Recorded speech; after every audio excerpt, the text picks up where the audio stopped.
ናፊባ ክፍል 9 ደራሲ አምባዬ ጌታነህ፣ ተራኪ ኢልሃም ፈሪድ። መርጣችሁ ስለምትከታተሉን ከልብ እናመሰግናለን። አሚን ቲዩብን ሰብስክራይብ፣ ላይክ እንዲሁም ሼር በማድረግ ቤተሰብ ይሁኑን። ወደ ታሪኩ። የሰው ልጅ ግን እንዴት ለነገ ዓለም ይጨነቃል? ነገ ምን ያክል እንደማያውቀው ቢረዳ ኖሮ ለነገ የሚኖረው ጉጉት አነስተኛ ይሆን ነበር። እኔ የመጣሁት በሐዘኔ የፍቅረኛዬን ገዳይ ለመበቀል እንጂ አዲስ የፍቅር ምዕራፍ ለመጀመር አይደለም። ፈጣሪ ግን ምን አይነት ተአምረኛ ነው! ነገን በሚስጥር የሞላት ሳናውቃት እንድንናፍቃት ያደርጋል በማለት መደመሟን ቀጠለች።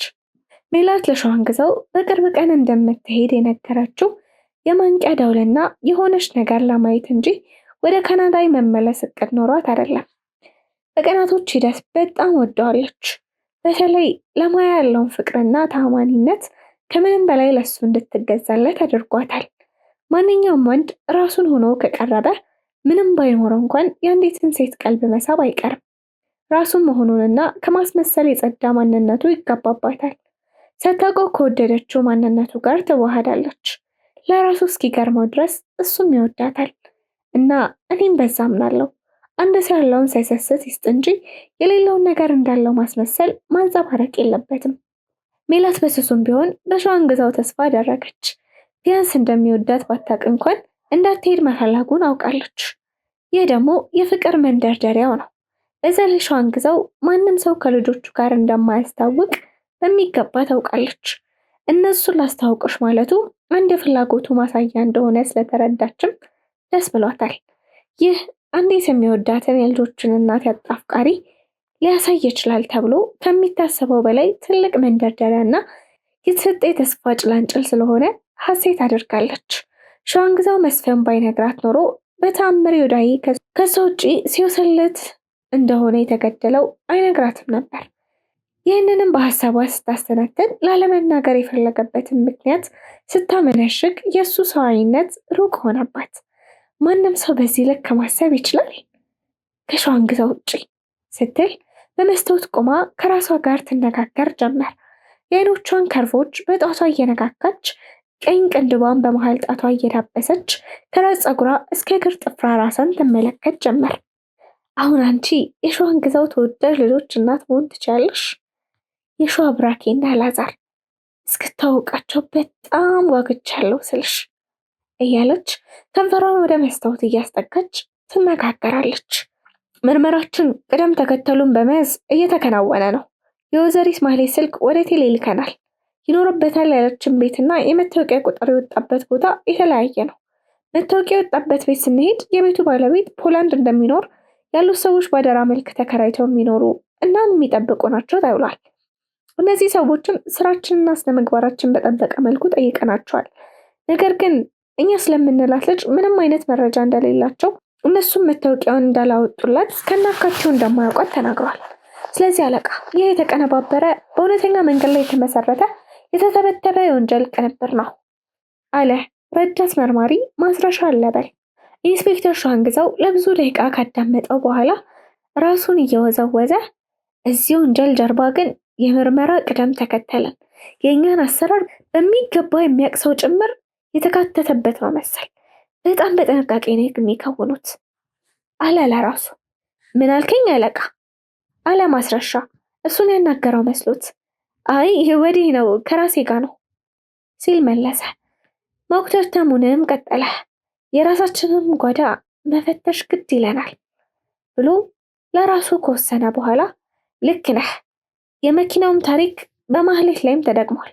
ስለዚህ አንድ ነገር እርግጠኛ ለማድረግ የሚያስመስል ነገር ቢኖር ይቺ ፌክ አካውንታቸውን መክፈታቸው ነው አለና ፈገግ ብሎ የዚህ ሁሉ ክርውል ግን በቅርቡ ትገኛለች፣ እደርስባታለሁ አለና ናበል ሌሎች ምርመራዎችን ቀጥለን የመስፍንን ፋይሎች አንድ በአንድ በርበራቸው። አንድ ነገር ማግኘትህ አይቀርም፣ በፍጹም እንዳትዘናጋ፣ እንዳትሰላችሁ። ሌላ ደግሞ የማህሌትንም የስልክ መረጃ በተደጋጋሚ እየደወላችሁ አጣሩ። ያው በእርግጥ ከደረሰ እነሱ ራሳቸው ያሳውቁናል። ነገር ግን በተደጋጋሚ ስደውልላቸው ደግሞ ይበልጥ ትኩረት ሰጥተው ይሰሩታል አለና ተሰናብቶት ወጣ። ሸዋንግዛው ምንም እንኳን በበቂ ምክንያት ቢሆንም ሲያም ላይ ያደረገው ነገር ትንሽ እንዳበዛባት ገብቶት ቅር ተሰኘ። የመኪናውን መሪ ይዞ ሀሳቡን እያስተነተነ ሳለ አንድ መንገደኛ ሊገጭ ነበር። ወዲያው ድንግጥ ብሎ ወደ ራሱ ተመለሰና መኪናው ዳር ላይ አቁሞ ራሱን ካረጋጋ በኋላ መንዳት ጀመረ። የፍላሚንጎን ቀጥታ መንገድ ይዞ ቁልቁል ወደ ቦሌ ሚካኤል የሚወስደውን የዋሻ መንገድ ይዞ ይሰግር ጀመር። ቦሌ ስካይላይት ሆቴልን ወደ ቀኝ ትቶ ከእንደገና ወደ መገናኛ አያት የሚወስደውን መንገድ ጀመረ። ምንም እንኳን ለአያትና መገናኛ የ4 ኪሎ ቀበና መንገድ የሚያቋርጥ ቢሆንም የሚፈትሸው አንድ መረጃ ስለነበር አውራ ጎዳናዎቹን እየተመለከተ ነው ለመዞር የፈለገው። አሁን ብንሄድ ምን ይመስልሻል ወይዘሪት ሜላት? አለ ሸዋንግዛው ፊቱ ፈታ እያደረገ። እውነትህን ነው አሁን? አለች በመደነቅ አፏን በመዳፏ እየከደነች። አዎ አሁን፣ ያው በቂ ጊዜ እንደሌለ ስለገባኝ አሁን ባለች ሰዓት ላስታውቅሽ ብዬ ነው። ሜላት የሸዋንግዛው ሁኔታ ታዘናት። እንደማትኔን ልትነግረው ፈለገች። ነገር ግን ይህን ከነገረችው ደግሞ ለምን እንደዋሸችው ስለሚያፋጠጣትና ሊጠላት እንደሚችል ስለገመተች ተወችው። አይ ይህን ያክል መቻኮል የለብህም፣ አስፈላጊ ከሆነ እኮ ጉዞዬን ማራዘም እችላለሁ አለች ሜላት በትንሹም ቢሆን እንዲረጋጋ ፈልጋ መጽናኛ ነገር ጣል እያደረገችለት። አይ እኔ ደግሞ በልጆቼ ምክንያት እንድታራዝሚ አልፈልግም አለ ሲሪየስ ሆኖ። ሜላት ምንም ሳትመልስ እሺ እንደዛ ከሆነ ልብስ ልቀይርና እንውጣ ብላ መኝታ ቤት ገባች። ሜላት ጥቁር ጂንስ ሱሪ ከላይ በነጭ ቦዲና በሰማያዊ ጃኬት ለብሳ ወጣች። ወፈር ያለ አለባበስ መምረጧ የምሽቱን አየር ግምት ውስጥ በማስገባት ነበር። ጥሩ አለባበስ ነው፣ የአዲስ አበባን አየር ፈጥነሽ ተላምደሻል ብሎ መንገድ እንድትመራ ለቀቀላትና ፊት እንድትመራ ገበዛት። የሴቶችን ፊት የማድረግ አብዮት የተጀመረው አሜሪካ ለራሽያ እና ለሶሻሊዝም ባላቸው ተቃርኖ እንዲሁም በሶሻሊዝም ምልከታ ሴቶች ዝቅተኛ ቦታ ተሰጥቷቸዋል በሚል የተንሻፈፈ አመለካከት የጀመረ ቢሆንም ባህሉ ግን ጥሩ ነው። ሴትን የማክበር ልምዱ ቢወሰድም ቢጠቅም እንጂ ስለማይጎዳ መላው ዓለም ይህን ተጠቅሞታል። የሁለቱ ሀገራት የፖለቲካ ሽኩቻ የፈጠሩት በርካታ ጉዳዮች ቢሆንም ይህ ግን ልዩነታቸውን ከማግላት ይልቅ አንድነታቸውን አስፍቶታል። ከዛን ጊዜ ጀምሮ ወንድ ልጅ ለሴት ልጅ ክብርና መውደዱን ከሚገልጽባቸው መንገዶች አንዱ ቅድሚያ ለሴት በማለት ነው። ይህ የሴቶችን አዎንታነት ከማስቀበል ያለፈ ወንዱንም አክባሪና ተንከባካቢ አድርጎታል። ሸዋንግዛው በዚህ ብቻ አላቆመም። የቀኝ ጋቢናውን በር ከፍቶ አስገብቶ ዘግቶ አክብሮቱን አሳያት። ሜላት ለዓመታት አብራ የቆየች ፍቅረኛው እንጂ ፍቅሯን እንኳን በቅጡ ያልገለጸችለት ሰው መሆኗን ተጠራጠረች። ይህ ሰው በቃ መንከባከብ፣ ማፍቀር፣ መታመን ባህሪው ነው። የሚገርም ሰው። ለሴት ልጅ ያለው ከበሬታ በተገናኘንባቸው ጊዜዎች ሁሉ አሳይቶኛል። በእውነት ሸዋንግዛ የተለየ ወንድ ነው። እንደ ማንኛውም ወንድ ብቻ ሳይሆን ከጥቂቶች ራሱ ይበልጣል ስትል በመደመም የመኪናውን ሞተር እያስነሳ ያለውን ጎልማሳ ተመለከተችው። የህይወቷ አንድ ምዕራፍ እየጀመረ እንደሆነ ተረዳች። ልቧን በደስታ ብዛት እንደ ጨቅላ ሕፃን ሽቅብ ስትዘልል ተሰማት። ሸገር ኤፍኤምን በትንሹ ከፈተና በሁለታቸው ያለውን የዝምታ ባህር በሙዚቃና በዕለቱ ዝግጅት አዋሃደው። ሜላት የሬዲዮ አከፋፈቱ አልተቃወመችውም። ለምን እንደከፈተው ገብቷታል። እሱ ትኩረቱ መኪና ላይ፣ እሷ ደግሞ ጆሮዋ ሬዲዮ ላይ እንዲሆን ስለፈለገ መሆኑ ገብቷታል። ይበልጥ ተደላደለች። ይሄ ሰው እንኳን ልቤን ሰጠቸው ህይወቴን በሰጠው እንኳን ሲያወላውል የራሱን ህይወት አጠውልቆ ይህንን ይንከባከባታል ስትል በድጋሚ ለራሷ ነገረች። የፍቅር አጀማመሩም አጨራረሱም ጥሩም የሆነው የሚሰማን ስሜት ብቻ ሳይሆን የሚነገረን የልብ ምት ነው። ሲያም አሊዛር እና ብሩክታይት ጋር እየተጫወተች ሁሉንም ረስታዋለች። አላዛር ለሲያም ያለው ፍቅር በጣም የተለየ ነው። ብሩክታይትን ብትወዳትም ነገር ግን አላዛር የሚወዳትን ያክል ይወዳታል ማለት ሁለቱን ላለማበላለጥ እንደማድረግ ነው። ሲያም የሚበሉትን በጥሩ ሁኔታ እያዘጋጀች እና እያሳሳቀች እያበላች እያጠጣች አባታቸው እስኪመጣ ድረስ በጥሩ መንከባከብ ጠበቀችው። ሲያም ሸዋንግዛው እንደ ከዚህ ቀደሞ ብቻውን የሚመጣ መስሏት ምነው ቆየሳ እያለች 10 ጊዜ የእጅ ሰዓቷን ትመለከታለች። በመጨረሻም ሸዋንግዛው ከሜላት ጋር በሩ ጋር ቆሞ መላእክተ ሞት ፊቷ ላይ የተደቀነ ይመስል ሲያም ባለችበት ደርቃ ቀረች። አደነጋገጧ ሸዋንግዛው ወደ ቤት እንኳንስ ሴት ወንድ ራሱ አያመጣም። በተአምር ማያን የከዳ ያህል ነው የሚሰማው። ይህ ስሜቱን ደግሞ በሚገባ ታውቃለች ሲያም። ለዚህም ነው የደነገጠችው። የደነገጠችው ልጆቹ ጋር እስከ ማምጣት የደረሳትን ሴት መኖሯን እሷ ማወቋ ቀርቶ አለመጠራጠሯ ነው። የወንድሜ ልጅ ምን ነው እንግዳዋን አታስገቢያትም እንዴ አለ የሲሃምን ድንጋጤ እየተመለከተ። እሺ እባክሽ ግቢ፣ እንግዳ ይዞ እንደሚመጣ ስላልነገረኝና ስላልተዘጋጀው ደንግጬ ነው አለ ሲሃም። የመደንገጧን ምክንያት በትክክል ባትናገርም በቅጽበት የቀየረች። ልክ ነሽ፣ መንገር ነበረብኝ፣ ግን ከቢሮ ወጥቼ እየመጣሁ እያለ ነው በኋላ ድንገት ሜላትን የማምጣት ሀሳብ ያመጣልኝ። ለማንኛውም ላስተዋውቅሽ፣ እሷ የወንድሜ ልጅ ናት፣ ታውቂያት ብሎ ወደ ሜላት ዘወር አለ። ሲሃም ሜላት፣ ስላወኩሽ ደስ ብሎኛል ሜላት አለ ሲሃም ፈጠን ብላ። እኔም ደስ ብሎኛል ብላ ሶፋው ላይ ተቀመጠ። ሜላት ሶፋው ላይ ተቀምጣ የቤቱን ግድግዳ ስትመለከት በርካታ ኢንስፔክተር ሸዋንግዛው የምስክር ወረቀቶችና ሽልማቶች ተደርድረዋል። እንደየሽልማቱ ትልቅነት በፍሬም ተሰቅሎ በቅደም ተከተል ተደርድረዋል። እንዲሁም በትዕይንት መስኮቱን ከፍ ብሎ ደግሞ የማያና ኢንስፔክተር ሸዋንግዛው የሰርግ ፎቶ ተሰቅሏል። በሚንቀለቀል የወጣትነት ዕድሜ ስለመነሳታቸው የተሰቀለ ፎቶ ይመሰክራል። የዘመኑ ፋሽን ተከታይ መሆናቸውም በለበሷቸው ልብሶች ያስታውቃሉ። ሜላት ለረጅም ደቂቃ ማያን ትኩር ብላ ተመለከተቻት። ሸዋንግዛው እንዲሆነላት ምን አይነት ሴት እንደሆነች ለመረዳት ይመስል ልክ አልባ መከተዋ። ያ ኃይል ለእሷም እንዲታደላት ተመኘች። ለማያ የሚደረገውን ሁሉ ለእሷም ያደርግላት ዘንድ ከልቧ ሻተች። ከማያ ውበት ተነስታ ማያን ለመገምገም ሞከረች። በመልኳ ብዙም ባትመስጥም ነገር ግን በተደጋጋሚ የሚመጣላት ቃል በሸዋንግዛው ልብ ውስጥ ያለምንም መሰናክል ቦታ ራሱ በልቧ ማዘኗን ነው። በዚህ ጊዜ ነበረ ይህን ጥያቄ ለራሷ የጠየቀችው። እንደው ፈጣሪ ፈቅዶ አብረን ብንሆን ማያን መርሳት ይችል ይሆን ብላ በፍራቻ ራሷን ጠየቀችና ከእንደገና ግን ማያ ራስ ወዳድ ናት። ሸዋንግዛውን ለራሷ አድርጋ ብቻ ነው የሰራችው። አንድ ቀን እኔ ባልኖር እንኳን ብላ ጭላንጭል ነገር ልትሰራ አልፈለገችም። ሁሌም ከሷ ውጪ ማንንም እንዳያስብ አድርጋ ነው የቀረጸችው። እና አንቺስ ይህን ማድረግ ይሳንሻል ስትል ጠየቀች። ሸዋንግዛውን በምትፈልግ የፊደል ቅርጽ ቀርጸሽ ለራስሽ ብቻ ማድረግ ያቅትሻል አላት። ሌላኛው ስሜቷ ከመቅጽበት ከዚህኛው ስሜቷ በልህ በፍጥነት አንደርድሮ እያስወጣት። ያው እንግዲህ የኔን ዋሻዎች ላስታውቅሽ አለና ሸዋንግዛው በግራ እጁ ብሩክታይትን በቀኝ እጁ ደግሞ አላዛርን ይዟቸው መጣ። ሜላት በፈገግታ ተቀበላቻቸው። እነሱም አንድ ጊዜ አባታቸውን አንድ ጊዜ ደግሞ ሜላትን እየተመለከቱ የሁለታቸውን ሁኔታ እያጤኑ ወደ ሜላት ተጠጉ። ሰላም የኔ ቆንጆች ብላ በፈገግታ እጆቿን ዘርግታ እንዲያቅፏት ጠበቀች። ብሩክታይት ቀስ ብላ ጠጋ ብላ ሳመቻት። ሜላትም አጸፋውን የከንፈሯን ማህተም የብሩክታይት ጉንጭ ላይ አሳረፈች። አላዛር ግን ፊቱን አኮሳትሮ ቀና ብሎ አባቱን ተመለከተ። አላዛር ሂድና ሰላም በላት እንጂ ዘመዳችን እኮ ናት አለው። ይህን ነበር በፍጥነት የሜላት እቅፍ ውስጥ የገባው። አላዛር ምንም ነገር ቢሆን የአባቱን ፍቃድ ይፈልጋል። አባቱም ቀና ብሎ ከተመለከተው አባዬ ላድርገው ትፈቅድልኛለህ ማለት ነው። ሜላት ግን በአላዛር ድርጊት ደንግጣ ነበረ። አንዳንድ ጊዜ ልጆች ገና አይተው እንዲሁ የማይማቻቸው ሰው አለ እና ፍራቿ አላዛር ያልወደዳት መስሏት ነበር። እሺ አላዛር ሜላት እባላለሁ ስትለው እኔ ደግሞ አላዛር ሸዋንግዛው አውቃለሁ፣ በጣም ቆንጆ ነህ፣ በጣም ነው የምታምረው አለችና ጉንጩን እያዟዟረች ሳመችው።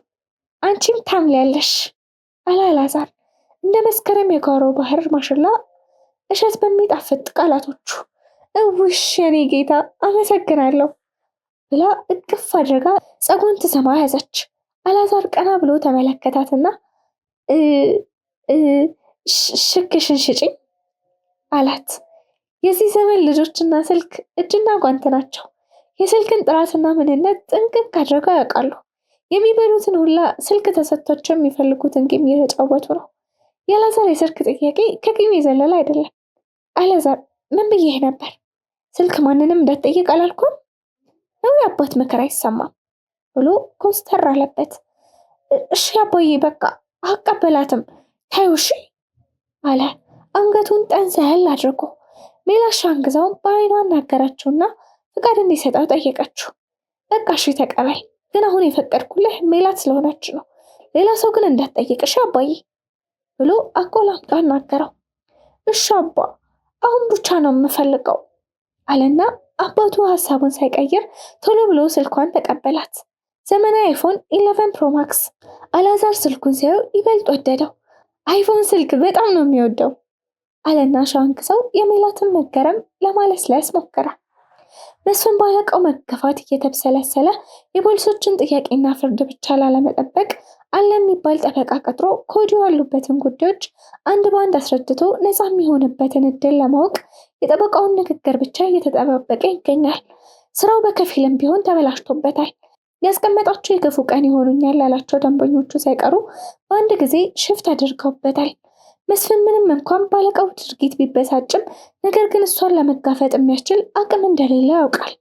በድርጊቷ ተበሳጭቶ ስለ እሷ ማንነት ለመናገር ቢሆንም ከተናገረ በቅጽበት ልታስገድለው እንደምትችል ስለሚያውቅ ከመሞት መሰንበት እንዲሉ ዝምታውን ብቻ መርጦ ካለቃው ጋር ያለው ተቃርኖ በይደር ብቻ እንዲቆይ አድርጎ ስለተፈጠረበት ችግር ብቻ ያብሰለስል ነበር። ምን አይነት አሳማኝ ምክንያት ባቀርብ ነው ከዚሁ ጥንቅጥ አለመወጣው ብሎ ራሱን ቢጠይቅም ነገር ግን የመጣላት መጪው ሀሳብ ሳይሆን ከሜላት ካደረገው የመጨረሻ ግብግብ ነበር። ይህ እውነት ሁሌም ከጭንቅላቱ ሊጠፋ አልቻለም። እኔን ለመግደል ከማሰብሽ በፊት ሽጉጥሽን ቼክ ማድረግ ነበረብሽ ያላት ንግግርና የኢንስፔክተር ሸዋንግዛው ድንገተኛ ትዕዛዝ ነበር። የሚሆነንም የማይሆነውንም እያሰበ እያለ ጠበቃው ደወለለት። ተስገብግቦ አነሳው። ምድር ላይ ያለው ብቸኛ የነፃነት አባቱ የሆነ ያክል ተሰማው። በመደወሉ ብቻ ጭንቀቱ እየተለቀቀ ሄደ። የሰው ልጅ በዚህ ምድር ሲሆን መጀመሪያ የሚያስፈልገው ጠበቃ ነው።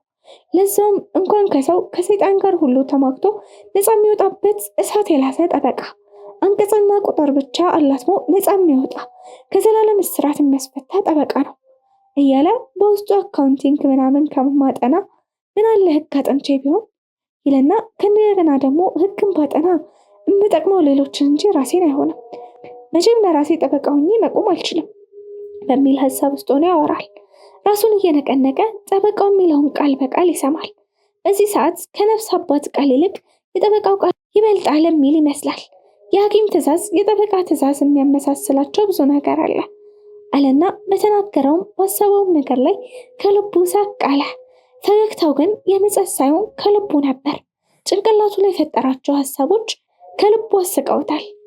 ጤና ይስጥልኝ፣ መርማሪ ማስረሻ አለበል? አብሮ ይስጥልኝ። የሰጠኝ ስልክ ቁጥር መዝገብ ስራ ተጠናቋል። ሁሉንም የስልክ ቅጂዎች አዳምጠናል። ስለዚህ ለእናንተ እንደምትፈልጉ አድርገን አዘጋጅተንላችኋል። አሁን ወስዳችሁ ማዳመጥ ትችላላችሁ አለች አንዲት የቴሌኮም ድርጅት መስሪያ ቤት ሰራተኛ። ረዳት መርማሪ ማስረሻ አለበል ይህን ድንቅ ዜና ሲሰማ በጣም ደስ ተሰኝቶ ለሸዋንግዛው ደወለለት። ሸዋንግዛው የመጨረሻ ጥሪ ላይ ሲደርስ አነሳውና አቤት ማስረሻ አለ፣ የሚነግረው ነገር እንዳለ በመገመት። ኢንስፔክተር፣ የዘሪት ማህሌት ስልክ መረጃ ተገኝቷል። አሁን ከቴሌ ተደውሎልኝ ነበረ። መተህ ውሰደው፣ በሲዲ አስቀምጠነዋል አለች አለ ማስረሻ። እሺ ጥሩ፣ የተወሰኑ ኃይሎችን ይዘህ ሂድ። የሚፈጠረው አይታወቅም። እየተከታተሉን ከሆነ ሰው ሊመድቡ ይችላሉ። አደራ በምንም ተአምር ሲዲው ከእጅ ማምለጥ የለበትም ብሎ አስጠነቀቀው። እሺ አለቃ፣ ከፈለክ ደግሞ አንተ ማምጣት ትችላለህ ብሎ ንግግሩን ሳይጨርስ እንደዛ ቢሆንማ ሂድ ምናምን አልልህም ነበር። በቅድሚያ ሂድና አምጣ ያልኩህ በአንተ እምነት ስላለኝ ነው። ሁለተኛው ደግሞ ቤቴ እንግዳ ጠርቼ ስለሆነ ነው። እኔ እስከምመጣ ድረስ ምንም አይነት ምርመራ እንዳታደርጉ፣ ሲዲውንም ቢሆን ሳትመለከቱ እንዳለ ይጠብቀኝ፣ ማንም መርማሪ እንዳያው በማለት ማምጣቱ ላይ ብቻውን ሳይሆን ተቀብሎ የሚያስቀምጥበትን ቦታ በጥንቃቄ እንዲያስብ አደረገው። እሺ አለቃ ገብቶኛል አለና ማስረሻው ስልኩን ከዘጋ በኋላ አንድ ሀሳብ ውስጡ ላይ መጣበት። ጥርጣሬ። ለምንድን ነው ሲዲውን እንዳንመለከት ማስጠንቀቂያ የሰጠኝ? እንዳላይም ሆነ ሌሎች እንዳዩት የፈለገው ለምንድን ነው? ምናልባት ስለተጠራጠረኝ ነው ወይስ እኛ እንዳላቅ የፈለገው ሚስጥር ይሆናል? አይሆንም፣ የሚሆነው እኛም መጠርጠር ነው አለና የተወሰኑ ኃይሎችን አሰባስቦ ከመስሪያ ቤት ወጣ። ይሄ ነገር ለእኔ አደጋ አይኖረውም አይደል? እመኚ፣ በጭራሽ አይኖረውም። ደግሞ እኮ ይሄ አንዱ የስምምነታችን አካል ነው። ይሄ ነገር ሊያስነቃ ይችላል። ተው ይቅርብን። ወይ ማህሌት፣ ደግሞ ዝም ብለሽ የጠየቅኩሽን ብቻ አድርጊልኝ። ሌላ የምፈልገው ነገር የለም። እሺ ቢያንስ ለአለቃ እንንገራት። አንቺ ደግሞ እያወቅሻት እሺ አትለንም። ስለዚህ በራሳችን መንገድ ሄደን ድካማችንን መቀነስ ይኖርብናል። ስለዚህ እሺ በይኝ። በዛ ላይ ከባድ አይደለም፣ ለአንቺ ቀላል ነው። እጅሽ ያለ ነገር ስለሆነ ያን ያክል መጨነቅ የለብሽም። እንዴ ምን ሆነሃል? አጠገብህ ያለ ሰው እኮ ነው መጀመሪያ የሚጠራጠረህ። በእርግጥ ሲያም እንደማትጠራጠረኝ እርግጠኛ ነኝ። ነገር ግን ተህሚድና አጎቷ ሲበዛ ተጠራጣሪ ናቸው። ምንም እንኳን ተህሚድን ባፈቅረውም እውነታውን ግን እሱ ሲበዛ ግራ ቀኙን መመልከት የሚወድ ባይሆንስ ብሎ ማሰብ የሚያስደስተው ሰው ነው።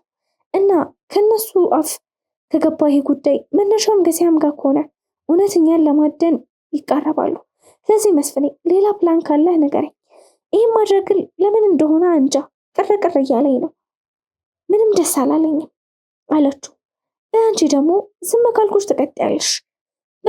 ያልኩሽን ዝም ብለሽ አድርጊ፣ ኃላፊነቱን እኔ እወስዳለሁ። እሺ ካልክ እንግዲህ። ስልኩ ተቋረጠ። ማሌ ለሲያም ደወለችና አውርተው ተሰናባበቱ። አሁን ደውዬላት ነበር መስፍኔ እና የት እንዳሉ ነግራኛለች። አድራሻውም በመልእክት እልክልሃለሁ። ግን የምነግርህና አደራ ምልህ በታምር እንዳታስነቃ። የሚከታተለን አዳኝ ነውና ጥንቃቄ ያስፈልጋል። ካልሆነ ራሳችን ላይ ነው ችግር የምንፈጥረው። በቃ 10 ጊዜ እየደጋገምሽ አታሟርቺ። ለእያንዳንዱ ነገር ያለቃሽን ትዕዛዝ ብቻ መቀበል የለብሽም። አንዳንድ ነገሮችን ራስሽ አመዛዝነሽ በመወሰን ታደርጊያለሽ። አሁን እኔ ያንቺ አለቃ ነኝ አይደል? ሁሌም እኔ የምልሽን ብቻ ታደርጊያለሽ የሚል ግምት ደግሞ የለኝም። ምክንያቱም እንደ ራሴ ስለማየው አሁን እንዳደረግሽው ማለት ነው። አድርጊ ስልሽ አንገራገርሽ። ይሄ ጥሩ ነው። ግን ደግሞ እኔም እምቢ የምትይኝ የሌላኛው አለቃሽ ትዕዛዝ ለመፈጸም ከሆነ ጥሩ አይደለም። በራስሽ ግን አመዛዝነሽ ከሆነ ችግር የለውም። ምክንያቱም አለቃሽ ራሱ ሙሉ ስላልሆነ። አሁን የኔ አለቃም እንደዛ ነች። እሷ የምትለኝም በሙሉ ባደርግና ባላደርግ ኖሮ እስካሁን እዚህ አልገኝም ነበር። ወይ ሞት ነበር ወይ ደግሞ እስር ቤት እገባ ነበር ሲላት፣ እሺ በቃ አሁን ያንተን ፈጽሜያለሁ። እኔ ደግሞ የማስቸግርህ ከዚህ በኋላ እንደዚህ አይነት አደጋ ያለበት ጉዳይ እንድጋፈጥ አታድርገኝ አለችው። እሺ አሁንማ በቃ ማንኛውንም ነገር ከአንቺ ጋር እስማማለሁ። አሁን ከማህሌት ጋር አውርቼ ነበር። የት እንዳሉና የት እንደሚቆዩ መረጃ አለኝ። ስለዚህ በፍጥነት ያችን የተለመደችውን የመኪና ታርጋ ያዝና ያኛውን ነቅለህ ትጋላት። ታርጋው አየር ላይ ስለመኖሩ እርግጠኛ ሁን። በዛ ላይ ባለታርጋው አዲስ አበባ ወይም የት ቦታ እንዳለ በሚገባ አረጋግጠህ የተለመደውን መስማት የተሳነውን ሰው መስለህ መከታተልህን ጨምር። አድራሻው ወደ ገርጂ አካባቢ ነው። አስፈላጊ ከሆነ ጉግል ማፕ ተጠቀም ብሎ ስልኩ ተቋረጠ። ከትንሽ ብዥታ በኋላ ከነሱ ደግነት ተደወለ። አቤት። ኢንስፔክተር ሰው ያውቅብኝ አይቀርም። አዲስ መሆኔን አውቆ ሲጠራጠረኝ ዝም አልኩት። በመጨረሻ ወደ እኔ መጥቶ ቼክ ሲያደርገኝ መስማት እንደማልችል ሲረዳ ይቅርታ ጠይቆኝ ሄደ። ነገር ግን አስተያየቱና ሁኔታው ስላልተመቸኝ ዝም ብዬ ወዲያው ከአካባቢው ተሰወርኩኝ። የተከተለህ እንደሆነና እንዳልሆነ አውቃል አለው። አዎ እስከ ተወሰነ ድረስ ተከትሎኝ ነበር፣ ነገር ግን በመሃል ጠፋሁበት መሰል በዛው ቀረ ብሎ ሲል፣ ብራቮ በቃ ሸውደዋል ማለት ነው። ጥሩ ነገር ነው ያደረግከው። በላሁኑ ነው በፍጥነት ከአካባቢው ተሰወርና አስተማማኝ ቦታና ጸጥታ ላይ ስትሆን ታርጋህን ፈታህ የነበረውን ታርጋ ለጥፍ። ይሄኛውን ፌኩን እንዳይታይ አድርገህ ሸፍን። ምናልባት ደውሎ እዛ አካባቢ ያሉ ትራፊኮችን እንዲፈትሹ ሊያደርግ ይችላል። በቃ አሁኑ መቀየር እችላለሁ። ያለሁበት ቦታ አሪፍና ምቹ ነው። ወይ ደግሞ ታርጋውን እዚህ ያለሁበት አካባቢ ቆፍሬ መደበቅ እችላለሁ። ፈተሹ አልፈተሹ ብዬ ከምሳቀቅ አለው። ክፍል 10 ይቀጥላል።